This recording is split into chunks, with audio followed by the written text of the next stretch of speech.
Well, we're sitting here in the auditorium, as you can see. Reid and I are trying to maintain the proper social distance of 2 meters, which puts us in violation until there.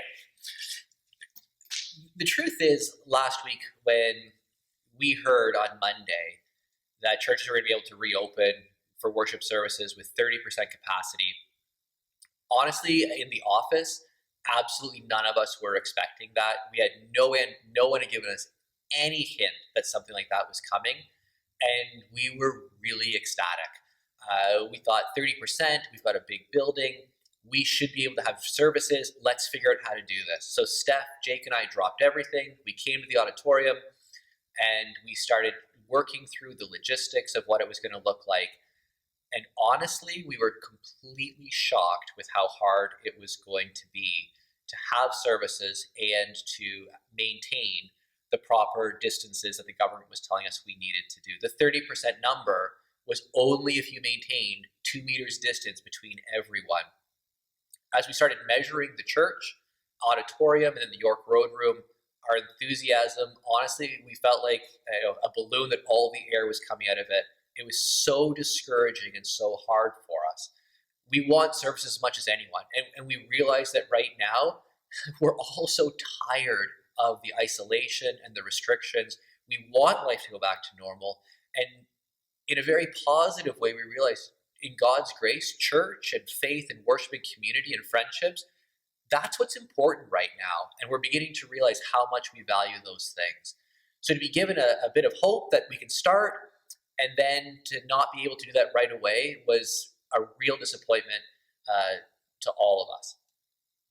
Your church leaders had a very lengthy meeting last night to discuss some of the challenges involved in opening up the church while still adhering to the respecting the government rules and regulations.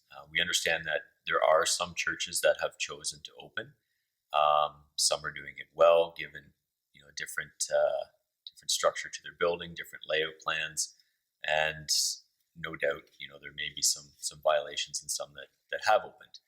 Crestwicke has made the decision that if we open, we will adhere to the regulations set forth by the government. In doing so, Sarah Primer, myself, and the staff met last Friday afternoon to just look at what church would look like while abiding by the rules and procedures set forth by our elected officials. I personally was very surprised at how few people we can get in the sanctuary. It seems like a large building. However, when you start to consider, fixed pews and not movable chairs, walkways or aisleways here, like this, for example, technically nobody can walk between Steve and I. So we run into different problems with how to seat people, how to move in and out of the sanctuary, how to space people in front and behind as well. We end up skipping at least 3, if not 4, empty pews before the next row can sit down. All that said, these are just obstacles to the problem. So we have a very smart congregation, and we very much encourage and respect all the feedback that we've received. There's lots of solutions to these problems. Sam has identified one solution as maybe setting tables up in the York Road room, for example.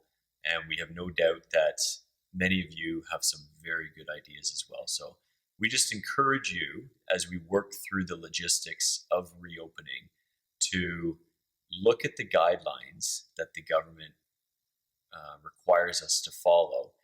And based on those guidelines, if you have some good suggestions, please don't hesitate to contact us. Over the next coming couple weeks, we're going to be looking at areas of the building that we can use, cleaning protocols and egress in and out of the building using different doors. Our primary concern is safety, of course.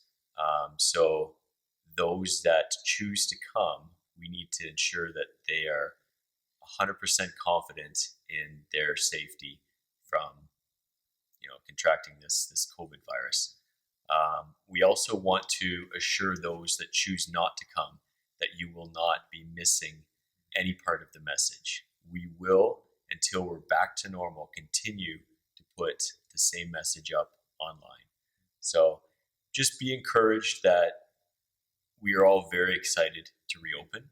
We are all working very hard to reopen. We certainly could use all the help we can. If you've reviewed the government protocols and procedures and you have some good ideas based on that, please don't hesitate to get in touch with myself, Sarah Primer, Steve, Jake, Steph. We'll put our contact information at the end of this and just outline, some of your suggestions. So I think as a group, we are going to be able to do it safely while abiding by the government protocols, ensuring that everybody who decides to come is comfortable with it. Just speaking as a human being, last week I was really discouraged. I think a lot of us were. Like, everyone wants things to be the way they were. We want to meet. We want to worship God. I trust I would much rather preach to a congregation than film a message in my office to an iPhone. Like, we want this. We want fellowship. We want worship. We value this, and we're working really hard because we want it to work. But we also we have no choice but to follow the guidelines that we're given, a lot of which are really restrictive and which are really negative. So personally, I've gone through a bit of discouragement over this. I'm just going to ask everyone, in some ways I think it's positive to be discouraged and a little bit upset because we want to get together again.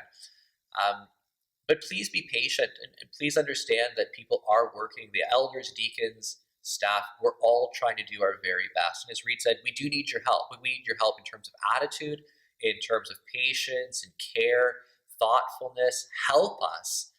And last night, actually, at the deacons meeting with the elders, I was very encouraged. I think there were some good ideas that are workable. That's going to take a little bit of work to figure out exactly how to do, but there's some ideas that I think might make this possible, and I'm really actually very pleased about that. But what you need to do, as the letter says, is you need to contact us if you would be interested in coming. Because if you know that already you don't want to come out because of the COVID, because of sensitivities to COVID, or maybe within the children's ministry, you don't want to come and bring your kids here and have them sit through a whole service. That's important for us because a huge component part is what are the numbers that we'd be looking at. It makes all the difference in the world whether we're trying to manage a service, multiple services for 200 or just a smaller service for 40. So please let us know if you'd be interested in coming, and we're going to do the very best we can as quickly as we can to safely put together a plan that will allow us to worship together. Yeah, as the board, we do thank you for your patience in this. We understand it can be frustrating seeing, brothers and sisters go to their services in other churches, and you may wonder why we're not opening, but just be assured that we are all working very hard towards the goal of opening, and nobody obviously wants to open more than our church leadership. So we appreciate your patience in this. We appreciate your understanding, and we appreciate your feedback. So like Steve said, let us know what your thoughts are on either whether or not you would attend, how you would like to attend. And again, if you've looked at the protocols to open and you have some valid points, please don't hesitate to contact any one of us. All right, I'll go shut off the camera. Please read the letter too. It has more details. Thanks to Sarah for putting that together with the rest of the team. And Steve has maintained 2 meters throughout his journey to the camera.